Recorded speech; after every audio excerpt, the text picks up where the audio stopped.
A 43-year-old Florida man received a video call in the middle of the night from his girlfriend's young sons.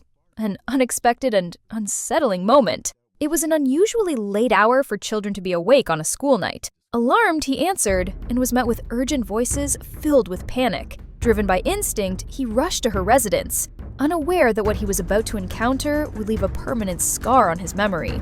At the same time, residents of the neighborhood were being visited by deputies looking for possible surveillance footage. No one could fathom the horror that had just unfolded in their community. This incident occurred in Cocoa, a quiet town on Florida's Space Coast, known for its historic charm and slower pace of life. While crime was not a common issue in the area, a gruesome event in 2023 would cast a long shadow over its peaceful image.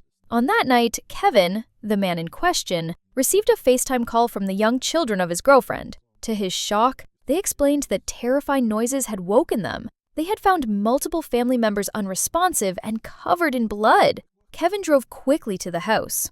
Upon entry, he discovered the lifeless bodies of 2 adults. Prioritizing the children's safety, he took them outside to his car and called emergency services. What he had walked into was not just tragic, it was horrifying on every level. Law enforcement arrived shortly after and conducted a sweep of the house. In a bedroom, they found an elderly woman with a gunshot wound to the face.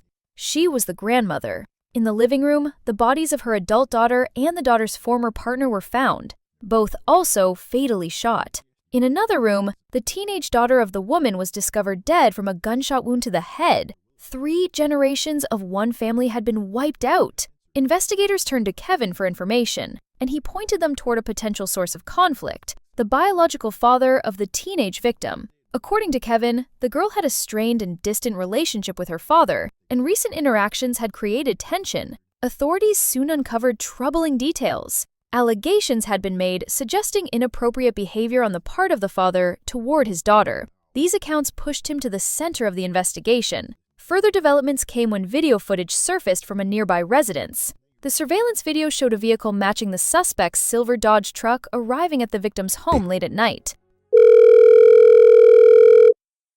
My girlfriend's son just called me and said his parents were dead. I just got over to the house because I didn't know what was going on. The grandma, the mom, the dad, and the sister were all dead, and the boys were the only ones alive. There's blood all over the place. The headlights were turned off as the vehicle pulled in. Within minutes, a loud crashing sound was recorded, possibly the door being broken open. Gunshots followed shortly after, and the truck was seen fleeing. With this critical evidence in hand, detectives traveled to the suspect's home to inform him of the death of his daughter. Their intent was also to assess his behavior and emotional response. They noted that his demeanor was oddly muted, even mechanical. He showed little outward reaction, which raised further suspicions. After stepping back inside the house, he reportedly admitted to his roommate that he was responsible for the killings, expressing an unsettling sense of detachment.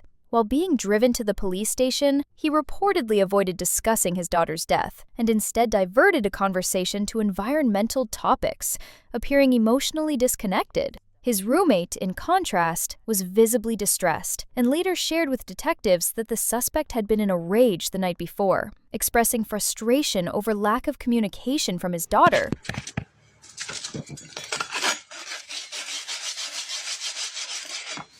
.24 grit.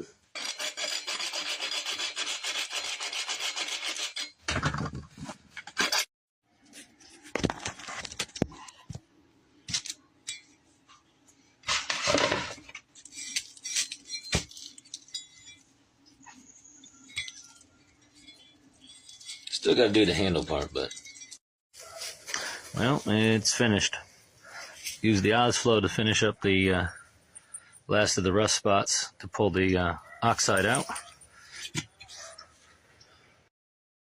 The roommate revealed that the suspect had made a chilling remark about possibly killing everyone. At the time, it had seemed like a disturbing but empty threat, something the man had said during one of his angry fits. But in retrospect, it carried a much more ominous weight. The same roommate also provided doorbell camera footage from their shared home.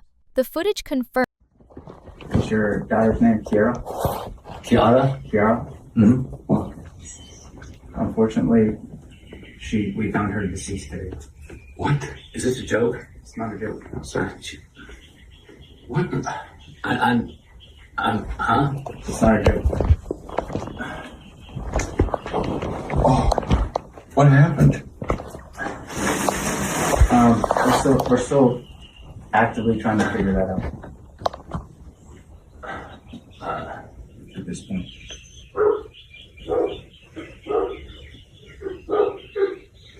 Was she at school or something? What happened? Like I said, sir, unfortunately, we're still trying to figure it out. Okay. We wanted to notify the father.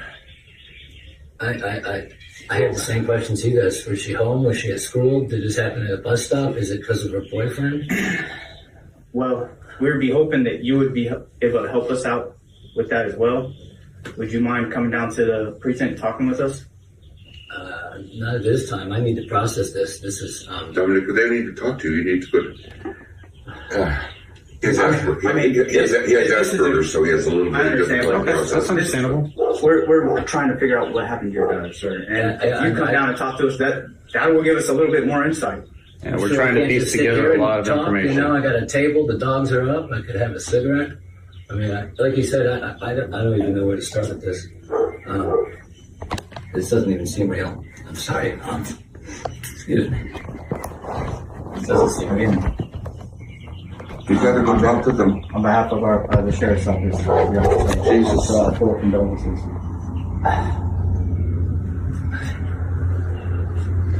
Are you gonna go with me? She should be at school. Yeah, she's supposed to be at school right now. I know she had the strep throat, Bruce, but I mean... you could come as well. It would be helpful if you could as well. I really do need someone to come with me. I'm sorry, I have Asperger's. I'm autistic. Fuck. Would you be willing to come over as much information as we can get? It would be helpful. Yeah. Our office isn't very far from here. It's right down here on Gusset. Okay. Well, let me. We gotta put the dog. I gotta get some clothes on. What do you want to do? Want us to come to Are we still fucking awake? the, I mean, Well, to the Rockledge office? Or you what? guys are upset. We don't want you driving, so you could each ride with one of us. You just got some of the worst news you could ever get, and we don't want to get into that. I don't even know where to start. I don't even know how to process this. All right. Well, let me get some clothes on. What the fuck?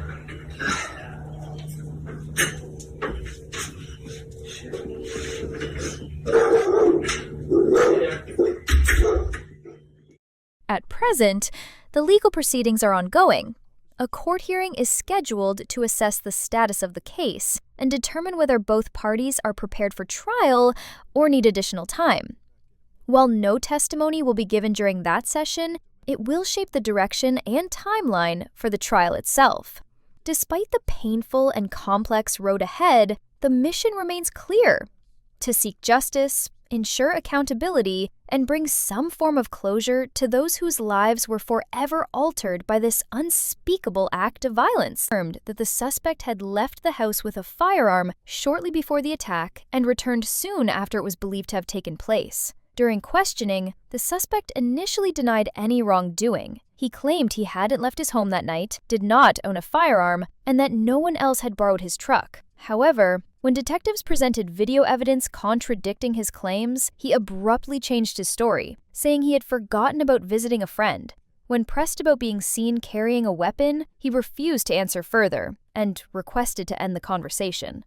Soon after, the county sheriff held a press briefing. He publicly announced the arrest and detailed the suspect's violent criminal background, including incidents of domestic abuse, cruelty toward animals, and previous assaults. The sheriff emphasized that the suspect's history had repeatedly shown him to be a danger to others, and that he should not have been free to commit further harm. At the police station, the suspect asked to speak with his roommate. During a monitored conversation, he appeared more concerned about whether the roommate had spoken to law enforcement than about the crimes themselves. Days later, from jail, he called the same roommate and asked him to falsely confess to the murders, suggesting he do it as an act of loyalty. He also disclosed plans to plead insanity during his trial. In the weeks that followed, a grand jury indicted the suspect on 4 counts of first-degree murder and 1 count of armed burglary. Prosecutors moved quickly, stating their intention to seek the death penalty given the severity of the crime and the vulnerability of the victims.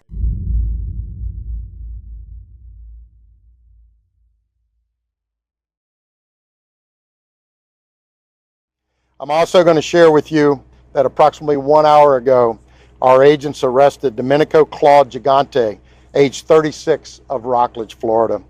He was charged with 4 counts of premeditated first-degree murder on a warrant signed by Judge David Koenig that obviously has no bond. Folks, I'm going to tell you that this is an extremely violent individual with an extremely violent past dating back as far as 2005, who should have never been on our streets where he could take the lives of this entire family. In 2005, he was arrested for domestic violence and battery. In 2008, he was arrested for multiple counts of cruelty to animals. In 2012, aggravated battery with a deadly weapon and aggravated assault. And I have said this before, that if you are the capacity of a person that you can harm an animal, you will hurt a human being. And this individual is living proof of that statement. He actually killed a dog by slamming his head on the table and then breaking his neck and then stabbed another dog. That's the level of violence that this individual possesses. As I said, he should have never been on the street where he could harm this family or anyone else.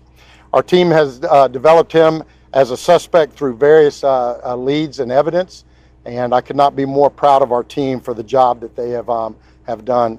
Gigante is the biological father of Kiera, the victim who was age 15 and was formerly in a relationship with Constance, the mother. Currently, he is at our criminal investigative building and is being prepared for transport to the Brevard County Jail.